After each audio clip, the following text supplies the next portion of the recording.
Hey everyone, today in this very special minisode, we are talking two things, Christmas and Disney parks. And three things, movies too. Disney, movies, Christmas, and Disney parks.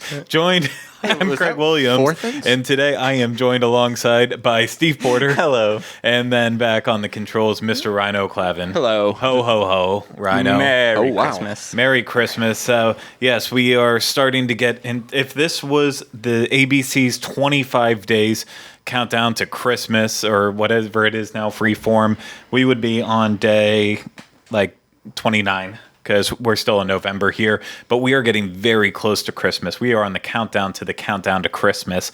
And so I think a lot of people watch a ton of movies and TV shows to get themselves in the spirit for the Christmas season. And I know I am guilty with that, as well as the other two gentlemen in the room here with me before. I believe, there used to be this show called DIS Pop that's still on hiatus that eventually will come back and talk about this stuff. But it's hard to go through a year without like discussing movies and Christmas together. I'm really struggling at connecting these two things together.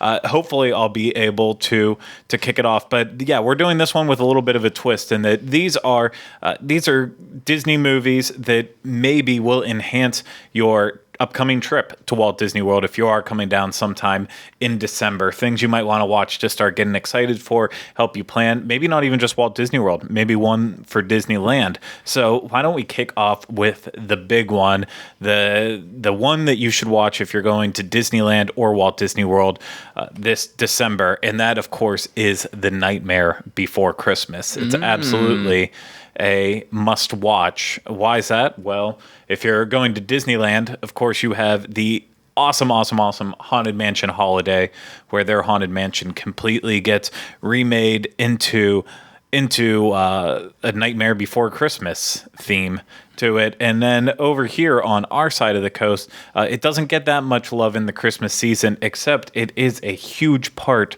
of the nighttime spectacular Jingle Bell, Jingle Bam over at Disney's Hollywood Studios. So it is worth watching. Yes, Steve? It also might inspire you to wait 2 hours at the Christmas party if you're going to one of the Christmas parties. Yeah, to meet Jack Skellington. I forgot you can meet Sandy Claus. Yes. At Mickey's Very Merry Christmas Party. So what's our thoughts and feelings on Nightmare Before Christmas? It's amazing. It's both Halloween and Christmas, right? No, it's not both Halloween and Christmas. We have this argument every year. This movie is to not be enjoyed until November 1st at 12 a.m. That's a hot take right there. The movie starts at the end of Halloween. Yeah. And there's Halloween characters in it. Yes, there are Halloween characters in it, but they are prepping for the next holiday that they're planning. See, my thing is it's inherently a Christmas movie because of the themes and story arcs and the lessons learned reflect that of a Christmas movie more than a Halloween movie. It's a Christmas movie with a Halloween aesthetic. Right, but that's why I think it's both. Now, if anything, it's a Thanksgiving and Christmas movie. You're not to watch it at Halloween. Don't tell me. Nor do I watch anymore. I will tell you when to watch it. But what if you watch it at Halloween at like 10:30? So it's over right at midnight and it goes through.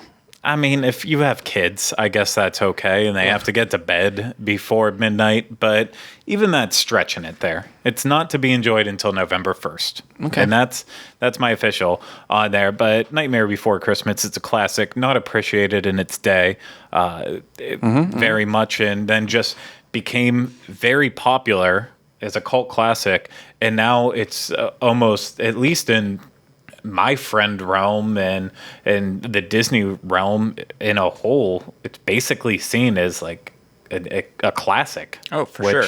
I don't know where it happened. It might be up there with, after the Fab Five and everything. Is there any more merchandise at Disney parks than Nightmare Before Christmas merchandise? I don't think there is. There's quite a bit of it. Yeah, quite a bit. I just know I will never forget that movie because my grandfather took me to see it in the theater, and I think that's the last time he ever took me to see a movie too, because he just hated it.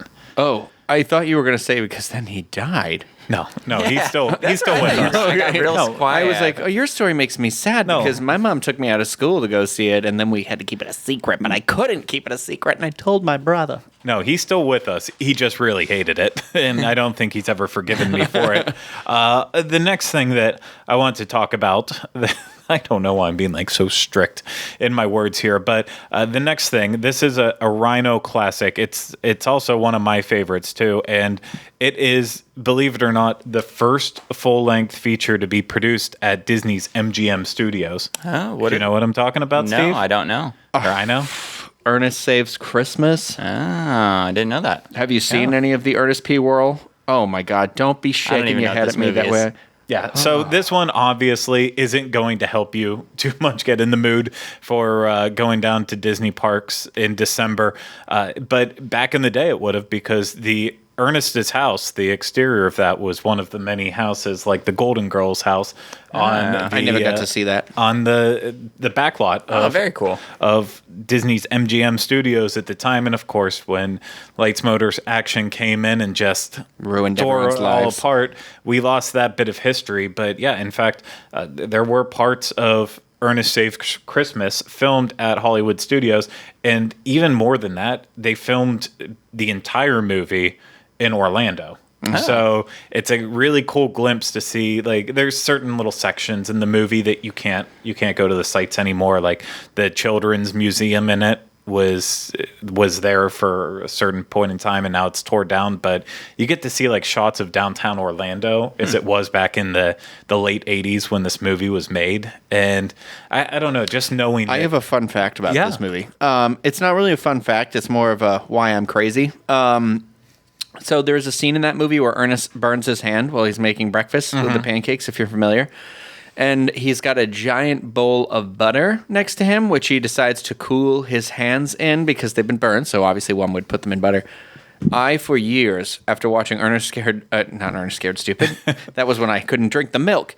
It was after watching Ernest Saves Christmas, I couldn't have butter for quite some time because every time I would think about the scene where he puts his hands in the butter, I would start going, huh? Like I would start gagging. And I have no idea why. It's not even gross. And on paper, it's funny. But for me as a kid, I was always like, huh? Like, and they're like, what's wrong with you? And I'm like, I can't stop thinking about that movie where the man sticks his hands in the butter. I love Ernest, though, by the way. I love Ernest movies. Have them on DVD. Yep, there you go. You heard it here first. Ryno's insane. So maybe give it a shot. It's on Netflix. So if you're not ready to buy it, watch it on Netflix. Remember that pieces were filmed on Disney property. So it is a very special movie. Is Ernest Goes to Jail on Netflix?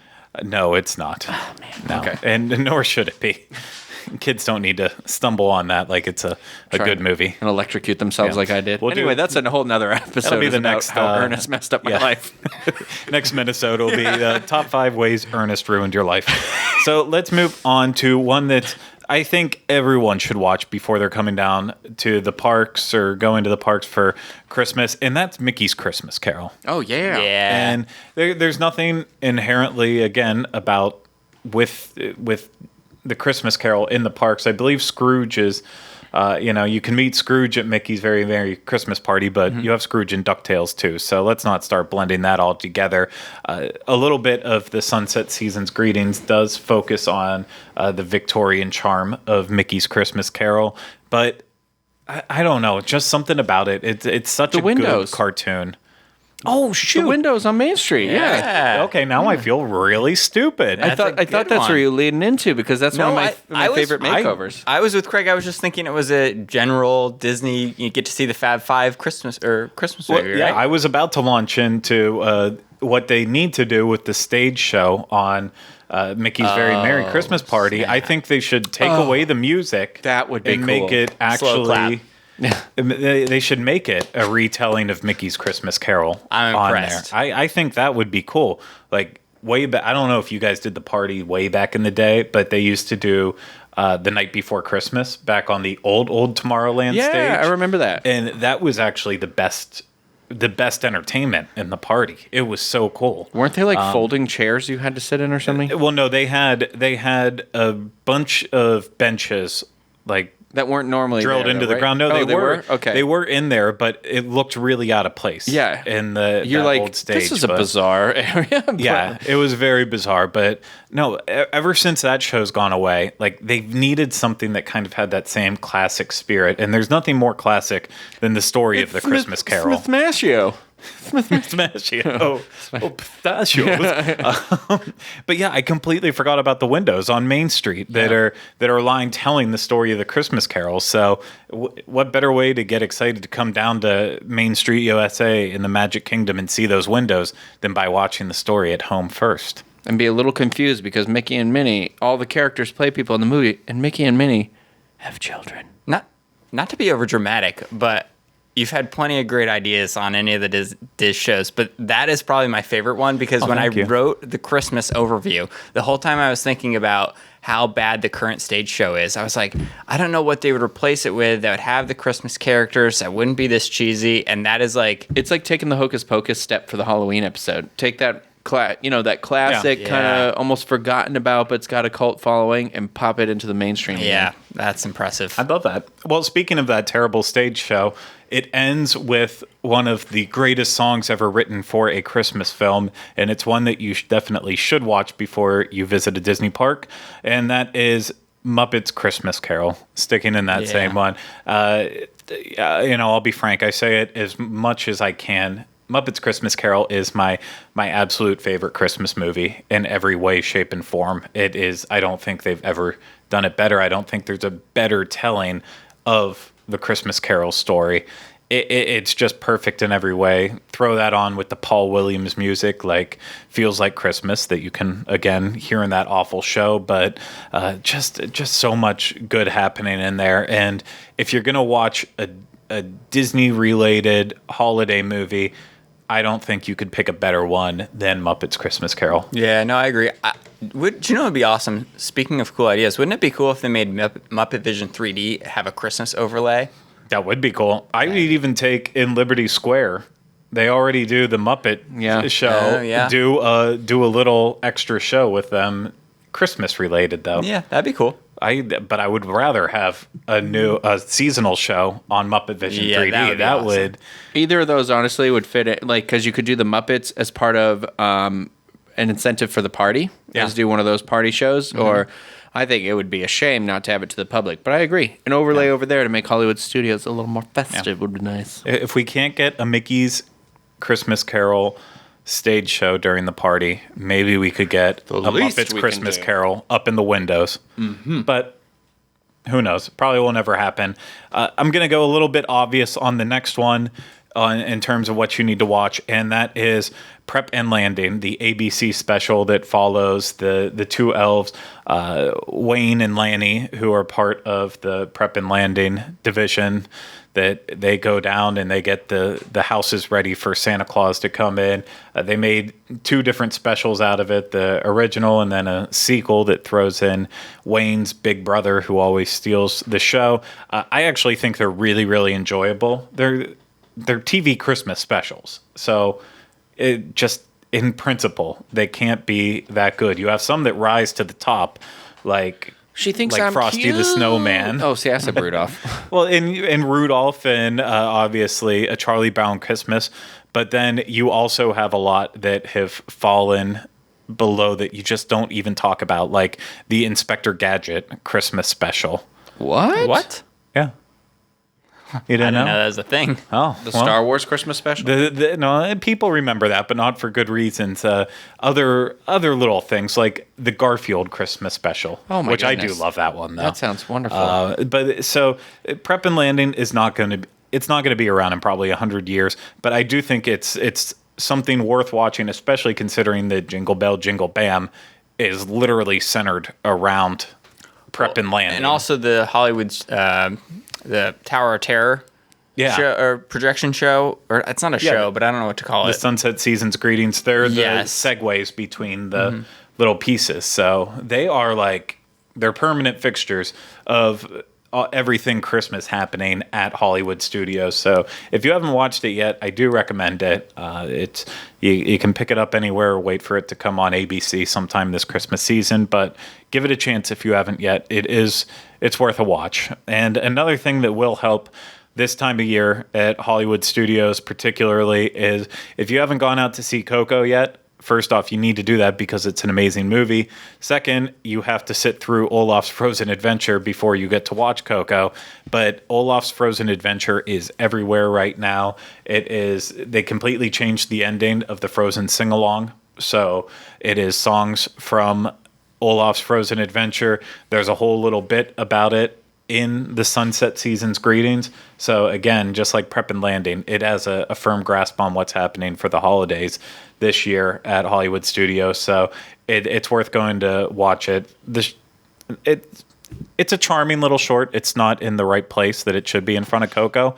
If it would have stayed on TV like it was supposed to, it would have been way better off. But if you go and watch it, it'll help maybe your emotions about seeing everything in the park a little bit more, because otherwise you might just be like, what the heck is this? More Frozen, more unnecessary Frozen. But that is my list of the things that you absolutely should watch. And then Ryno wanted to mention one more. Santa Claus. Didn't even get to finish. The Santa Claus. It's my favorite Disney Christmas movie, I think. Yeah. I wasn't like covering up the word Disney. I had to scratch my nose. It sounded like I was blocking it.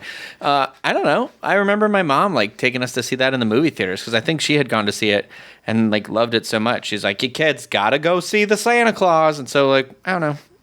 She did realize she had to take you, right? It wasn't just a thing where like you have to go see it on your own. Oh no, I think she had gone to see it by herself, then taken her children to see the family classic Santa Claus. But she did take you guys. Oh yeah, she didn't like push us in the theater and then be like, hey, enjoy. That was Home Alone 3. We had to do that for. Gosh. Yeah, I've seen it in the theater, unfortunately. Hey, I love the Santa Claus. Tim Allen, amazing. Oh, no, yeah, the Santa Claus is great. I only had recently seen the second and third one, like.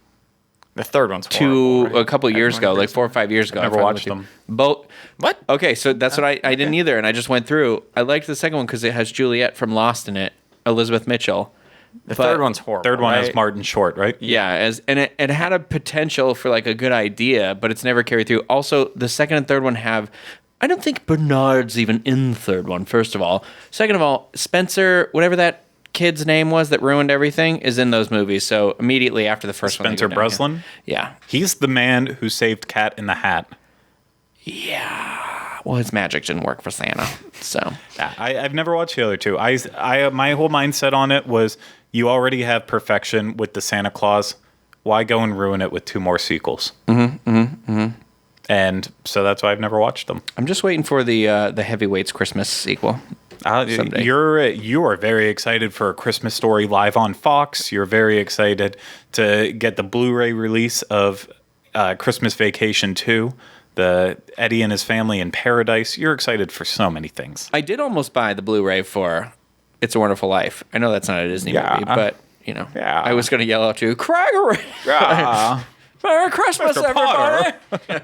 Anyway, we'll stop digressing. Yeah, we will stop there, and we'll just stop this once and for all.